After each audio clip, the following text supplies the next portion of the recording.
Salut, c'est Nico, je suis à Otaru, au Japon, pas très loin de Sapporo, dans la petite ville d'Otaru qui est située à une cinquantaine de kilomètres, facilement accessible en train. Et là, en fait, je suis dans un petit jardin botanique qui est un petit peu surélevé, ça veut dire qu'on est à 200-300 mètres d'altitude. Il y a l'océan, en fait, qui est juste derrière. Et là, voilà, donc on est dans un jardin botanique, donc il y a plein d'arbres très intéressant à voir, avec le style vraiment à la japonaise, des arbres qui sont parfaitement bien taillés, des petites tailles en plateau, et voilà, tout qui est super bien entretenu, et toujours avec ces magnifiques couleurs automnales. Et voilà, et là ce qui est génial, c'est que en continuant de découvrir cette partie-là, je découvre voilà, petit espace paisible sur petit espace paisible, super jardin sur super jardin. Et voilà, et ça continue, tous les jours je découvre des nouvelles choses là comme ça. Et alors là, vous voyez derrière, on est dans un petit village, hein, village, il y a des petites maisons traditionnelles japonaises.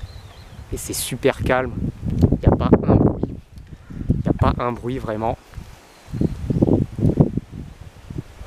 Donc là, on respire une nouvelle fois, c'est vraiment super agréable. Alors Otaru, c'est donc, comme je vous ai dit, à 50 km de Sapporo, facilement accessible par train, en 30 minutes, hein, tout simplement.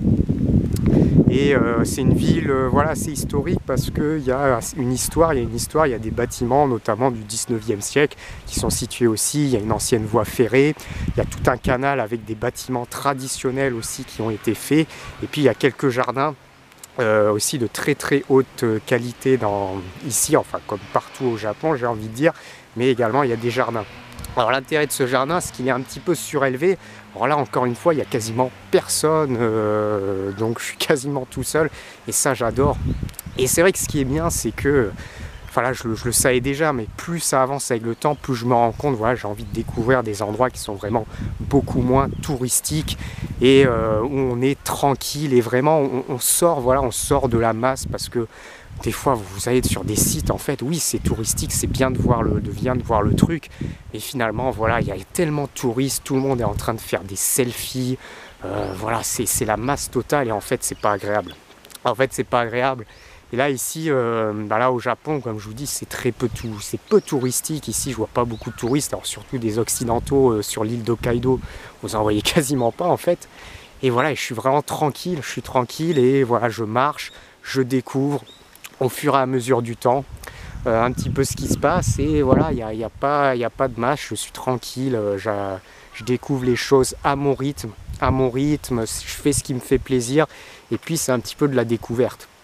Alors ce qui est bien, notamment ici au Japon en général, c'est que vous n'avez même pas besoin en fait d'avoir forcément internet. Ici en fait j'utilise pas de SIM card locale, ça veut dire que j'ai rien sur mon téléphone. En fait mon téléphone il me sert juste de réveil et simplement pour me connecter dans des cafés si j'ai besoin, mais c'est tout, il me sert pas en fait en tant que téléphone.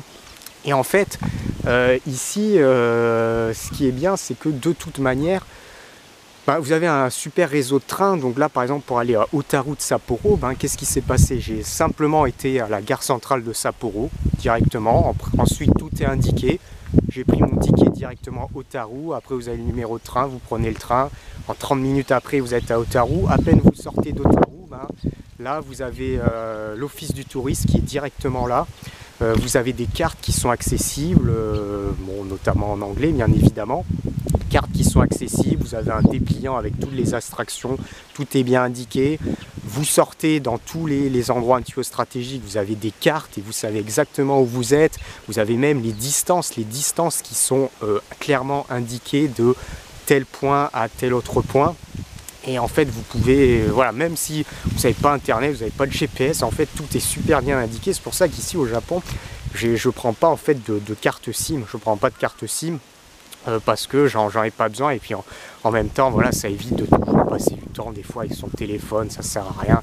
Voilà, le téléphone je l'utilise quasiment jamais, sauf pour dépanner, comme je vous dis, ça veut dire que ça arriver quand même de temps en temps, voilà, je sais pas exactement, ou alors je cherche un café et puis j'ai pas la connexion, et là encore c'est pas compliqué, vous allez dans n'importe quel 7-Eleven, ici il y a le Wi-Fi, même pas que les 7-Eleven, vous avez la chaîne Lawson aussi, Family Mart aussi. En fait, vous avez à chaque fois des connexions Wi-Fi gratuites. Donc, et vu qu'il y a ces magasins-là partout, en fait, ben, si vous êtes à un moment où vous êtes perdu, ben, vous allez simplement retrouver un 7-Eleven et là vous vous connectez en Wi-Fi et puis voilà, vous voyez où vous êtes et puis c'est bon, vous vous retrouvez sans aucun problème.